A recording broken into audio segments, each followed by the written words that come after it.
본격 밀리터리 팟캐스트 밀떡 시작하겠습니다. 안녕하세요. 워너비 밀떡이 되고 싶은 한보람입니다. 안녕하십니까. 밀리터리 비토커 김대영 군사평론가입니다. 네, 이제 새해가 됐기 때문에 워너비 밀떡보다는 그래도 살짝 밀떡이 가까워지 않았나 싶어가지고 이렇게 밀떡 베이비 정도로 하려다가 베이비 조금 오글거리는 것 같아서요. 베이비라고 하기에는 이제 네, 양심에 찔려가지고요.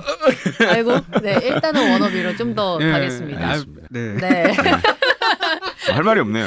네, 제가 또 괜한 말을 했고요. 우리 두 분 새해 복 많이 받으시고요. 새해 복 많이 받으시고요. 네. 자, 오늘은 스웨덴 소식으로 시작을 합니다. 스웨덴 현지 매체에서 자국산인 차륜형 자주포 아처의 한계를 인정했습니다. 그리고 새로운 궤도형 자주포를 도입할 것이다라는 소식이 전해졌는데요. 그 대안으로 이제 대한민국의 K9 자주포가 언급이 되고 있어요. 일단 현재 스웨덴이 보유하고 있는 자주포의 전력이 어떻길래 궤도형 자주포를 도입하려고 하는 건지 그 배경까지 한번 살펴볼까요? 사실 저는 이 기사 보고 깜짝 놀랐어요. 그래요? 왜냐하면 네.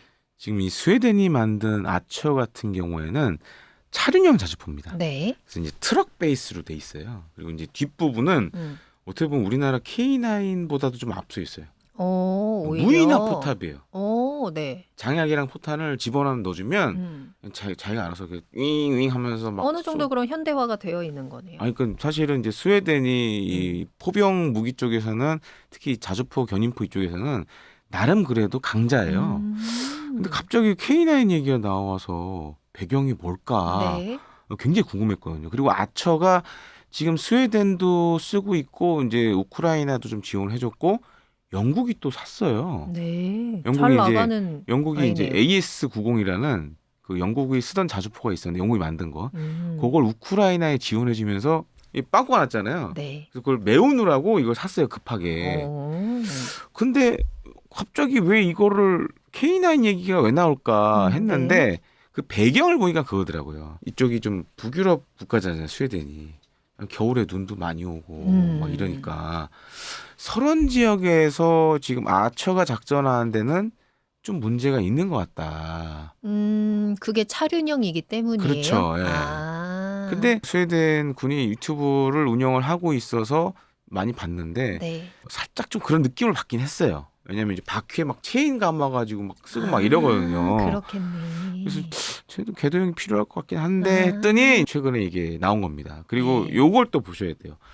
요새 갑자기 뭐 그전부터도 그랬지만 러우 전쟁이 터지면서도 그랬지만 지금 유럽 국가들이 막 뭘 사는데 지금 정신이 없어요. 최근에 저도 이제 며칠 전에 기사 썼는데 스웨덴 사브가 한 우리나라 돈으로 한 1조 안 되는 금액으로 스웨덴군 장비 획득 계약 체결한 게 꽤 있어요.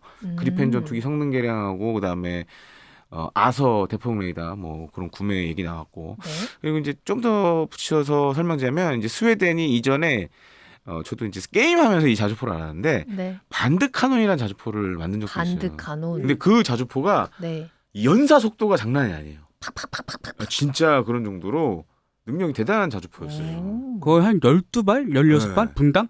엄청난 자주포였는데 분당. 근데 사실은 이제 오래 못 갔죠.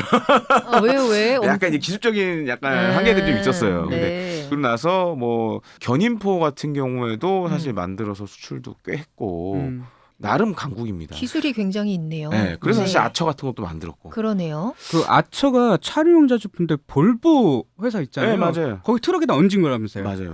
예.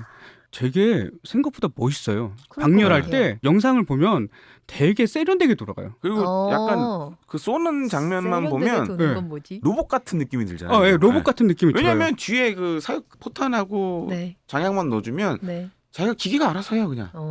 발사 버튼만 누르면 돼. 표적지가 있으면은 사람이 이렇게 가서 조정을 하는 게 아니라 자기가 알아서 기계식으로 방열을 한 다음에 목표물을 향해서 쏴요. 그럼 좀 이렇게 덜컹거리는 게 없이 굉장히 스무스하게 이렇게 이동을 하겠네요. 그게 그렇죠. 되게 그게 멋있어요. 멋있다는 거. 다만 로봇 같아 좀. 꽤 비싸다. 비싸요. 왜냐하면 싸지만. 스웨덴이랑 노르웨이랑 함께 아처를 개발하다가 노르웨이가 퇴장했다면서요.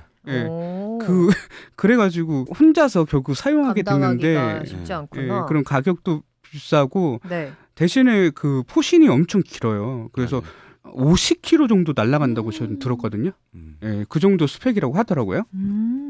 여러 가지 이제 이유로 스웨덴이 결국에는 궤도형 자주포를 도입을 해야겠다라고 결심을 한 건데 사실 스웨덴도 나토 국가잖아요. 예. 그러면 같은 나토 국가인 독일의 자주포를 쓸 수도 있는데 K9을 선택을 했단 말이죠. 그러니까 지금 이제 스웨덴, 핀란드는 러우 전쟁 터지고 나토에 가입을 했거든요. 네. 그러니까 약간 늦게 들어왔어. 그렇구나.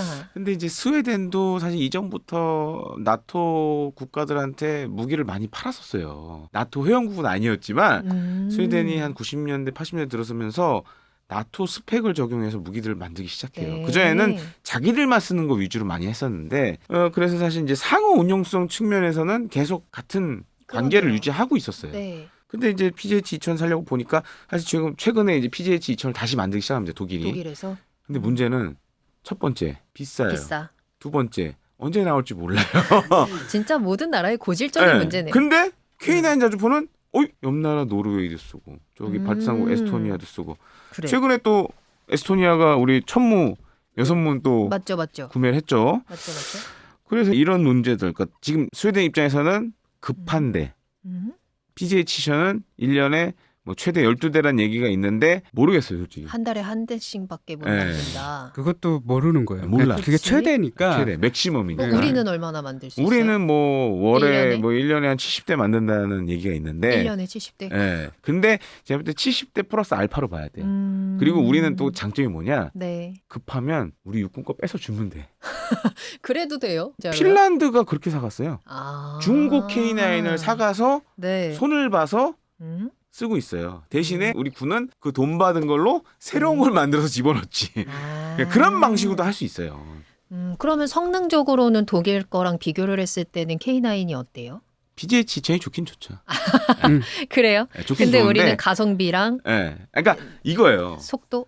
155mm 궤도형 자주포 가운데 BMW 벤츠예요. PGH-2000은. 근데 우리는 약간 이제 그랜저 같은 느낌이지. 그렇다고 해서 나쁜 건 아니잖아요. 그럼요. 예. 그래서 이제 그렇게 보시면 돼요.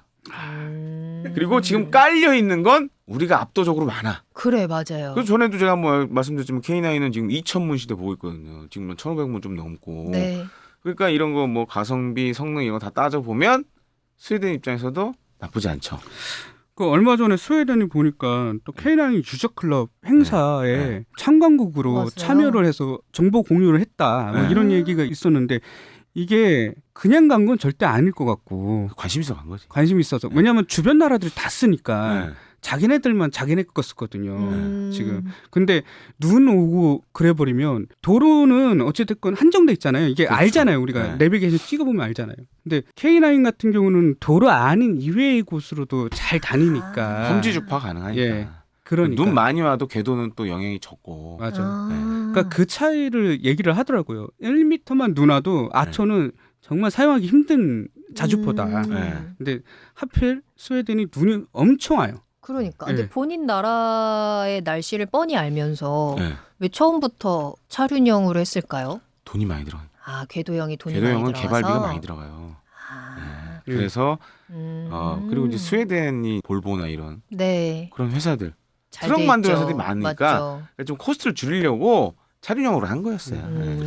그리고 차륜형 자주포가 단점이 또 하나가 있는데 방어력이 후져요. 아, 그렇죠. 진짜 K9을 보시면 잘 모르시는 분은 자주포랑 전차랑 헷갈리거든요. 근데 거의 비슷하게 생겼잖아요. 철갑을 대고 방어력을 높이고 차륜형 자주포는 말 그대로 노드 트럭에다가 돼 있지. 올린 맞아요. 거니까 한계가 있는 거죠. 아. 그래서 저는 이제 K9 생산 현장을 가봤는데 네. 우리 육군에 보면 이제 K55라고 있습니다. 그래서 음. K55 온도 같은 경우에는 알루미늄을 써요. 차체 만들 때 알루미늄 장갑재를 씁니다. 네. 근데 이제 K9은 방호력을 이제 만들 때 방호력 향상을 위해서 알루미늄이 아닌 강소재로 바꿨어요. 그래서 만드는 데 가보면 용접하는 방식이 틀려요. 네. 그런 차이가 있어요. 아. 그래서 이 알루미늄은 화재 이런 거 나면 좀 약간 취약하거든요. 그러니까요. 녹아내리고 좀 이런 문제가 네. 있는데 그런 것도 없고 방어력도 더 좋고 그런 강점이 있죠. 그렇군요. 네. 그래서 만약에 스웨덴이 K9을 선택을 해서 우리 K9이 스웨덴에 진출을 하게 된다면 네. 이제 K9이 호주형 K9이 있잖아요. 네. AS9 네. 같이. 그럼 스웨덴에도 스웨덴형 옵션이 추가될 수도 있을 것 같아요. 네. 그리고 현재는 구형인 M270 다연장 로켓을 사용하고 있는데 네. 이것을 대체할 현대식 다연장 시스템도 필요하지 않을까라는 네. 의견도 있습니다. 어떻게 보세요? 맞습니다. 지금 에스토니아가 천무도 샀죠.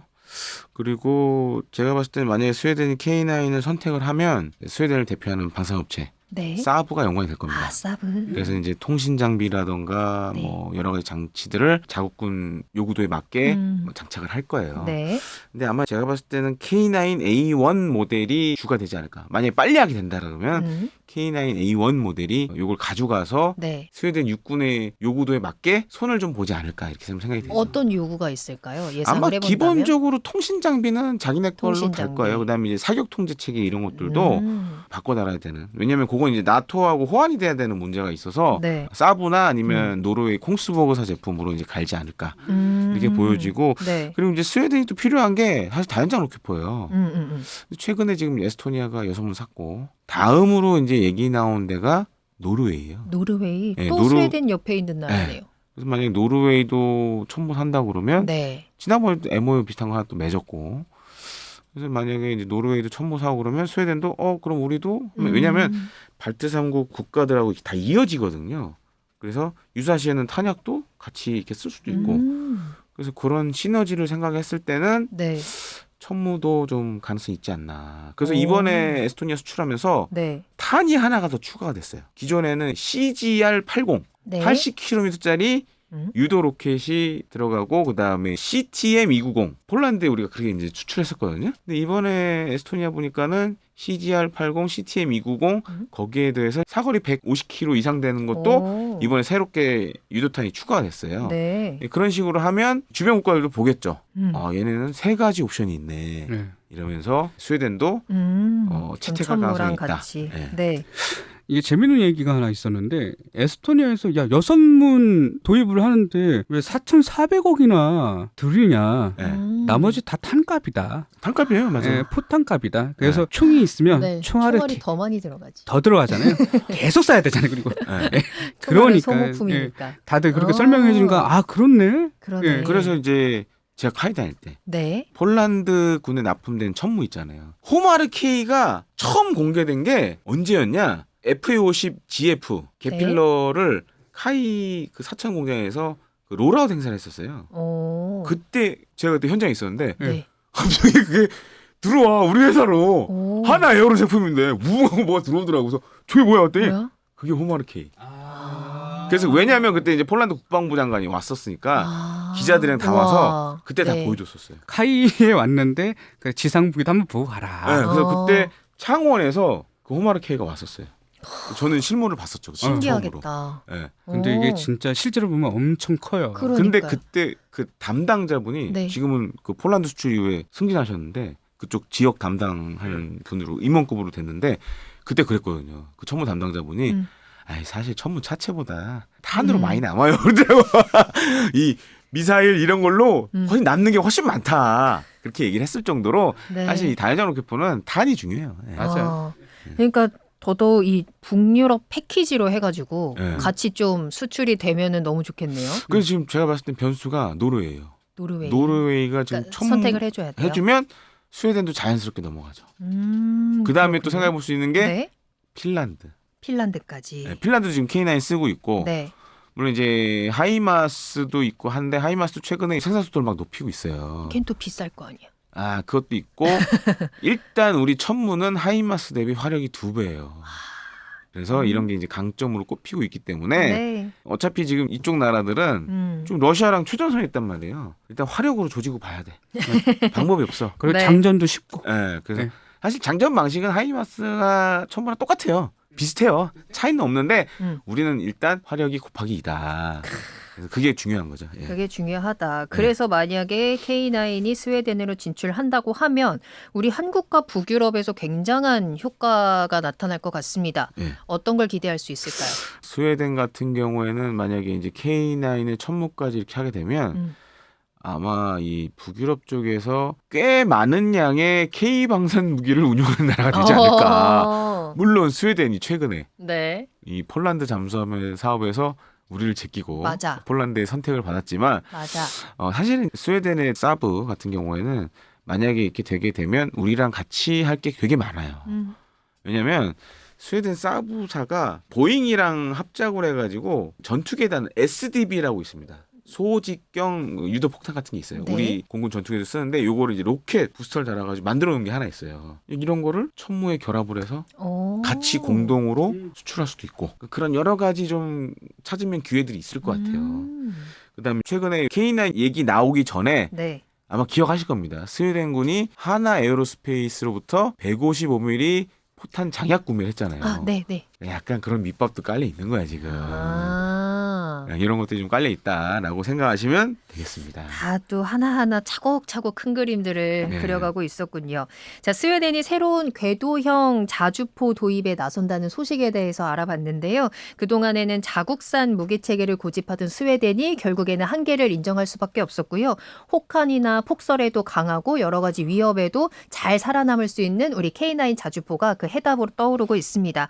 이번에 스웨덴의 선택으로 또 노르웨이까지 힘을 더해준다면 K9이 북유럽 최적화 패키지로서 큰 활약을 할 수 있을 것 같아서 기대가 되는데요. 여러분들의 의견도 많이 남겨주시길 바라겠습니다. 저희는 다음에 더 새로운 소식 들고 찾아오도록 할게요. 구독과 좋아요, 알림 설정 눌러주시고요. 다음에 또 만나요. 안녕.